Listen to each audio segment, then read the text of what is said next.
Hello everyone. In this lecture, we will discuss about the iron deficiency anemia.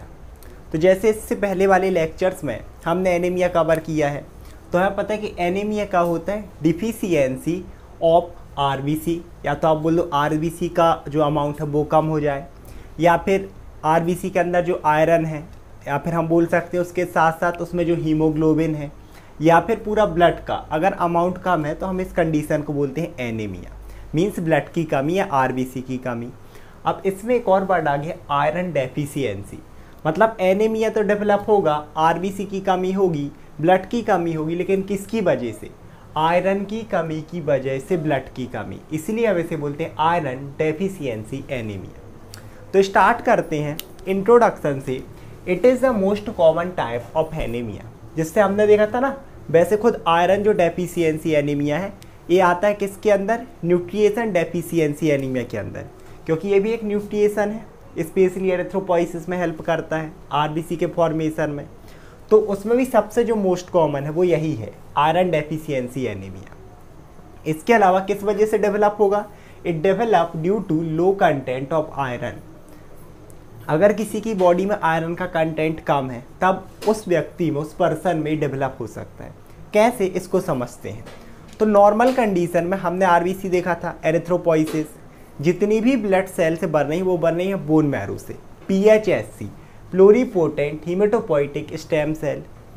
अब जब भी ये पीएचएससी RBC बनाती हैं इन्हें लगता है आयरन, क्योंकि हमने स्ट्रक्चर देखा ही है हीमोग्लोबिन का, कि हीमोग्लोबिन के अंदर दो चीज़, एक रहती है हीम और दूसरी चीज़ होती है ग्लोबिन। तो हीम क्या रहता है? Iron pigment. मतलब हीम बनाने के लिए, हीमोग्लोबिन बनाने के लिए हमें आयरन चाहिए ही चाहिए है। तो अगर एक सफिशिएंट आयरन है तब तो ये हमारी जो बोन मैरो है पीएचएससी ईजिली आरबीसी बना देगी, हीमोग्लोबिन बना देगी। लेकिन अगर इस आयरन का अमाउंट कम है ना, अगर सफिशिएंट अमाउंट नहीं है, तब ये पीएचएससी सही से ना ही हीमोग्लोबिन बना पाती है और ना ही आरबीसी।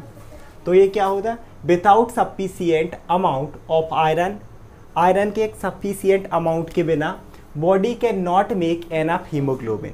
जो हमारी बॉडी रहेंगी ना, ये जो सेल रहेंगी, वो हीमोग्लोबिन का एक प्रॉपर अमाउंट नहीं बना पाती आरबीसी के लिए। तो पहली चीज़ तो ये होगा कि आरबीसी ही कम बनेंगे, जिसकी वजह से एनीमिया हो गया, आरबीसी की कमी, ब्लड की कमी। दूसरी चीज़, जो आरबीसी बनेंगी उनकी जो हीमोग्लोबिन होगी ना वो सही होगी नहीं, डिफेक्टिव हीमोग्लोबिन होगी, है ना।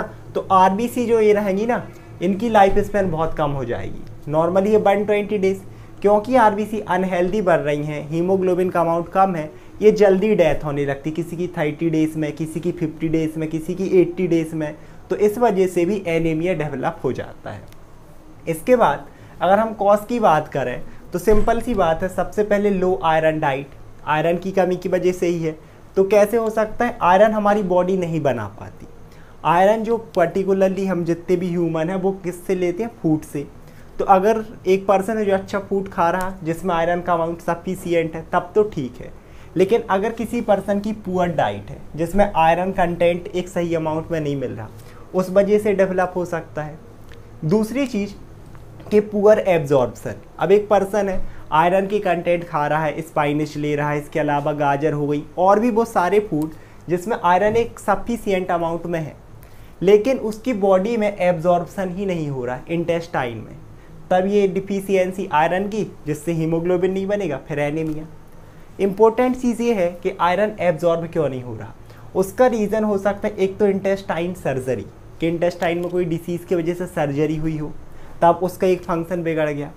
दूसरी चीज़ है सीलियक डिसीज़, ये एक इन्फ्लामेटरी कंडीशन होती है, आप बोल सकते हो स्वेलिंग, सूजन। इस भी कंडीशन में क्या होता है? माल न्यूट्रिएशन, एब्जॉर्प्शन नहीं होता आयरन का। इसके अलावा और भी प्रोडक्ट हैं जिनका एब्जॉर्प्शन प्रॉपर या सफिशिएंट अमाउंट में नहीं होता है। इसके अलावा आगे बढ़ें तो थर्ड कॉज है हैवी मेंस्ट्रुएशन। नॉर्मल मेंस्ट्रुएशन तो ठीक है फीमेल में, लेकिन अगर एक हैवी ब्लीडिंग होती है तो ज़्यादा अमाउंट में ब्लड भी जाएगा, एज वेल एज उसके साथ आयरन भी ज़्यादा अमाउंट में लॉस होगा, और फिर से वो किस में रिजल्ट करेगा? आयरन डेफिशिएंसी एनीमिया में। इसके अलावा फोर्थ को देखें, so that is peptic ulcer, means अगर किसी के होते ना कि स्टमक में, पेप्टिक, इंटेस्टाइन में अल्सर हो गए, छाले हो गए, घाव बन गए, तो अब क्या होगा, उससे ही ब्लड बहेगा और ब्लड के साथ साथ आयरन का कंटेंट भी स्टूल के साथ ब्लड के फॉर्म में बॉडी से बाहर जाएगा। ये फिर से किस में रिजल्ट करेगा, आयरन डेफिशिएंसी एनीमिया में। सेम एज यूराइनरी ब्लीडिंग, जैसे पेप्टिक अल्सर हो गया, ऐसे अगर यूरिन के थ्रू भी ब्लड लॉस हो रहा तब भी एनीमिया डेवलप होगा। इसके अलावा हमारा ब्लड लॉस है। ये ब्लड लॉस कैसे है कि किसी को इंजरी हो जाए, चोट लग जाए, किसी का एक्सीडेंट हो जाए, खड़े ट्रक पे लोग गाड़ी बेचते हैं, तो एकदम से जो लॉस हो गया तब ये भी किस में रिजल्ट कर सकता है, आयरन डेफिशिएंसी एनीमिया में। इसके अलावा एक और इम्पोर्टेंट पॉइंट है यहाँ पर, फ्रिक्वेंट ब्लड डोनेशन। अब ब्लड डोनेशन तो अच्छी बात है, आप लोगों ने सुना होगा, मगर इतना भी नहीं कि अति ही कर दो। अगर आप एकदम फ्रिक्वेंट ब्लड डोनेशन नहीं करना चाहिए, क्योंकि उससे पर्सन को खुद फिर वो ब्लड ट्रांसफ्यूजन की ज़रूरत पड़ जाएगी। ज़्यादा वो होता ना कि जो जिसने ज़्यादा लौटा दिया बाद में मांग रहा, तो बहुत फ्रिक्वेंट नहीं करना चाहिए, नहीं तो खुद उस पर्सन में भी आयरन की कमी हो सकती है, जिससे एनीमिया डेवलप होगा। सबसे इम्पोर्टेंट और लास्ट कंडीशन है, दैट इज़ प्रेगनेंसी।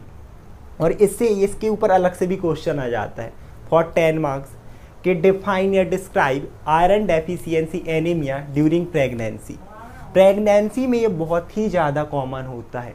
रीज़न क्या है कि प्रेगनेंसी में एक तो जो फीमेल है उसे भी आयरन चाहिए, एज वेल एज उसकी बॉडी के अंदर जो बेबी है उसे भी आयरन चाहिए। अब हमारी बॉडी खुद तो आयरन बनाती है नहीं, आयरन हमें कहाँ से मिलना है, डाइट से।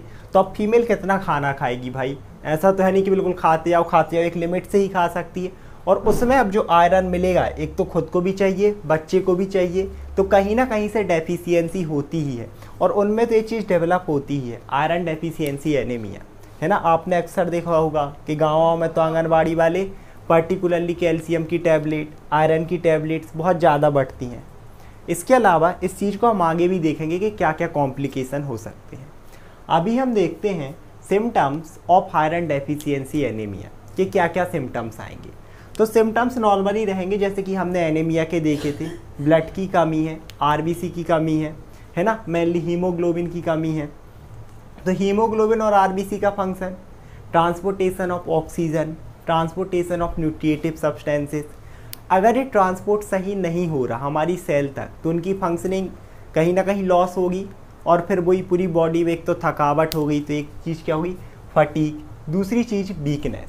अब बोलोगे फटीग और वीकनेस अलग अलग क्यों, एक ही है, दोनों अलग अलग होते हैं। कैसे, फटीग का मतलब होता है थकावट, इसका मतलब क्या होता है अगर हिंदी में देखें, थकावट, और वीकनेस का मतलब होता है कमजोरी। अब बोलोगे भैया इसे हम कैसे समझें, तो देखो फटीग को कैसे समझ सकते हैं, एक इंसान है जो 10 पुशअप्स मारता है, ठीक है, 10 पुशअप्स उसने मारी मतलब वीक नहीं है वो, 10 पुशअप्स मारा मतलब एक अच्छी स्ट्रेंथ है उसके अंदर, लेकिन 10 के बाद मान लो 15 उसने 15 पुशअप्स की, अब 15 के बाद वो एक भी पुशअप्स नहीं कर पा रहा, इस कंडीशन को बोलते हैं फटीग, मतलब वो थक गया है, स्ट्रेंथ उसके अंदर, कमज़ोर नहीं है लेकिन उसने इतना वर्कआउट कर लिया कि अब वो एक भी पुशअप्स नहीं कर पा रहा। और वीकनेस का मतलब ये है कि एक पर्सन है जो 2-3 पुशअप्स ही नहीं कर पा रहा, तो पर्टिकुलरली वो पर्सन वीक है, तो इस चीज़ को हम बोलेंगे वीकनेस। इसके अलावा अब सिम्टम्स में आगे बढ़ते हैं, पेल स्किन, इसे आप क्या बोल सकते हो, पेलर स्किन भी बोल सकते हो, क्योंकि आरबीसी रेड कलर प्रोवाइड कर रही थी, उनकी ही कमी है, तो कहीं ना कहीं आपकी स्किन थोड़ी सी क्या होने लगेगी, पेल कलर में होने लगेगी। इसके बाद आगे देखें तो टैकीकार्डिया एंड ब्रेथलेसनेस। टैकीकार्डिया का सीधा सीधा मतलब होता है इंक्रीज इन हार्ट रेट।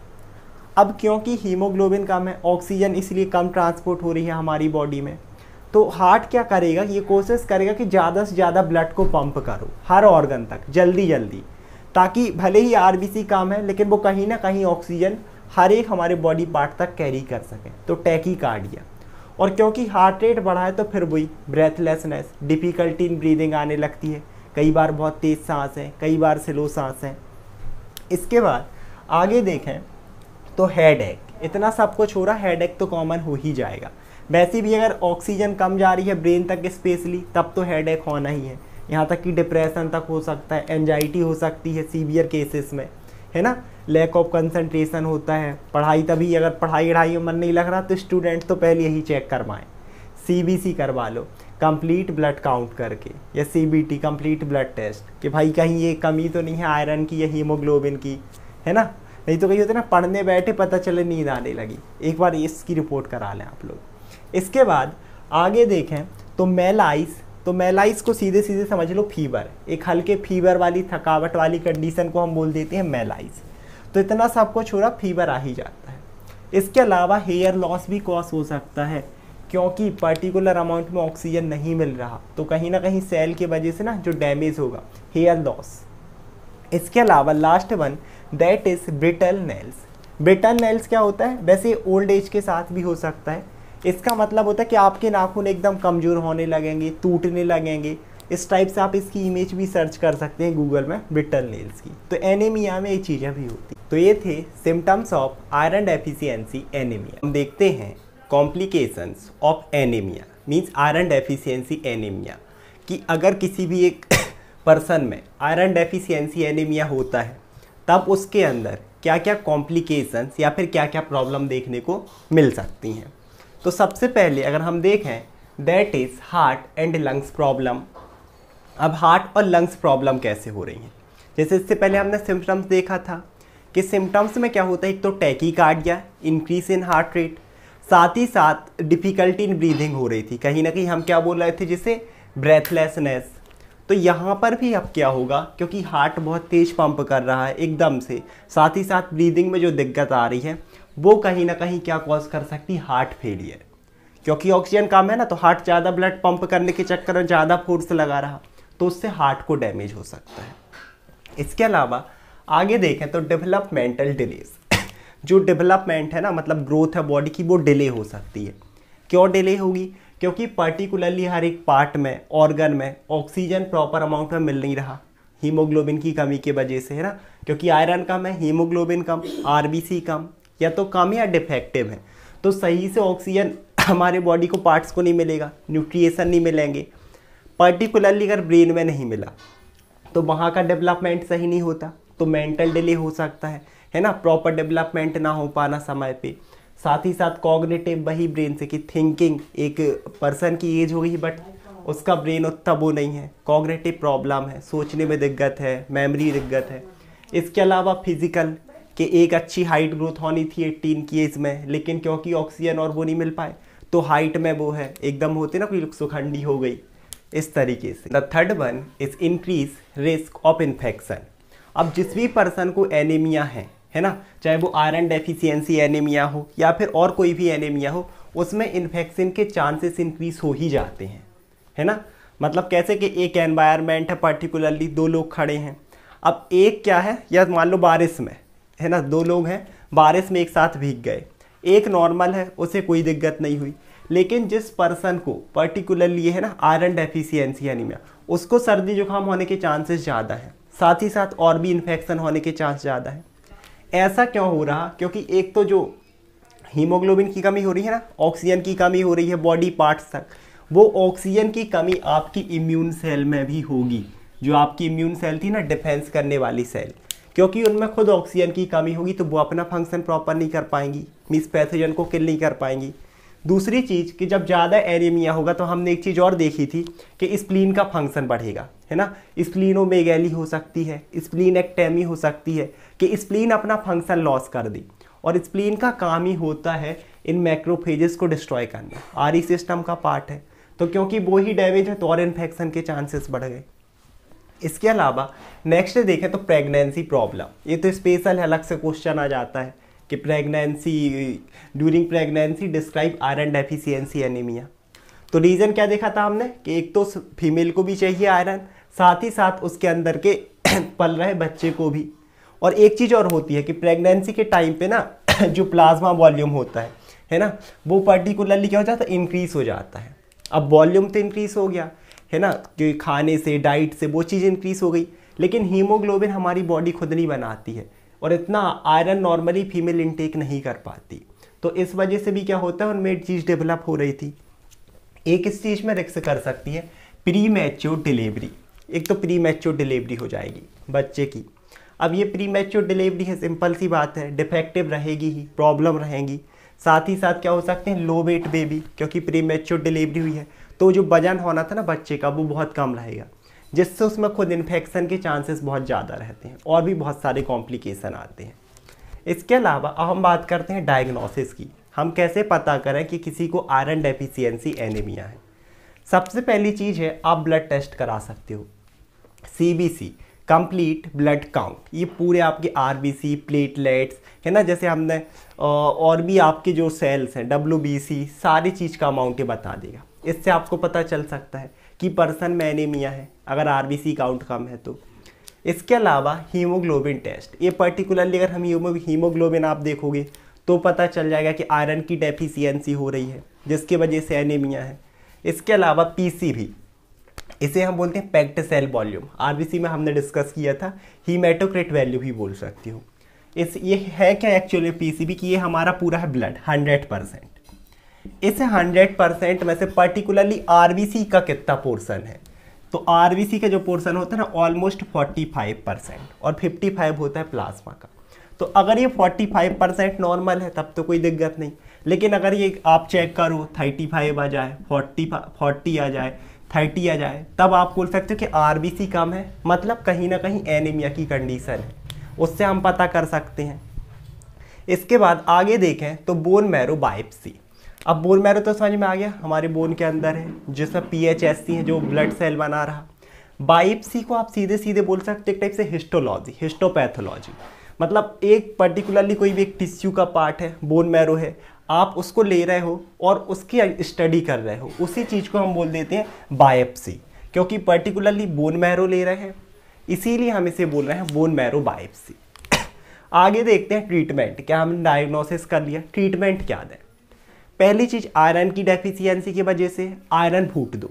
सबसे अच्छा कि आप आयरन के क्या दे दो सप्लीमेंट, जैसे प्रेग्नेंट फीमेल में होता है, आंगनबाड़ी में बहुत टैबलेट्स दी जाती हैं आयरन की, कैल्शियम की, फॉलिक एसिड की, फ्री सेवा है, तभी वहाँ डिलीवरी अच्छे होते हैं, जो बच्चे रहते हैं वो बढ़िया होते हैं। और ये शहर में दिक्कत हो जाती है, लोग टैबलेट्स लेंगे नहीं तभी एकदम बच्चे होते हैं प्री मैच्योर, है ना। तो आयरन सप्लीमेंट्स आप टैबलेट्स के फॉर्म में ले सकते हो, इसके अलावा कैप्सूल के फॉर्म में। दूसरी चीज़ कि आप ऐसे फूड खाओ, है ना, जैसे ये होता है प्रेगनेंसी के टाइम पर फीमेल को सलाह ही दी जाती है, आप ऐसे फूड खाओ जिसमें आयरन का कंपाउंड बहुत ज़्यादा है, आपको आयरन अच्छे से मिले।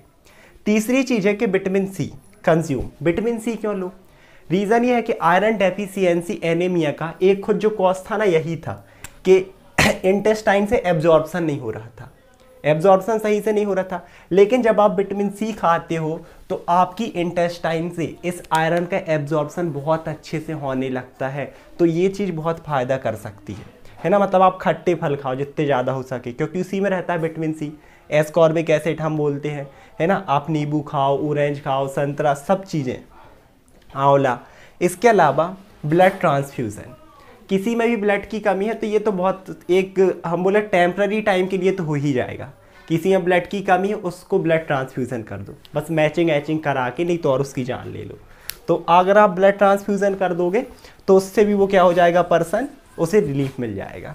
और लास्ट चीज़ प्लाज्मा ट्रांसपेरेंट, ये भी वही है, अगर आप प्लाज्मा ट्रांसपेरेंट कराते हैं, ब्लड ट्रांसपेरेंट कराते हैं तो टेम्प्ररी टाइम के लिए वो एनीमिया का जो वॉल्यूम है ना RBC नॉर्मल आ जाएगी। इस वीडियो में इतना ही। आई होप आप लोग वीडियो समझ में आया होगा। Thank you so much everyone.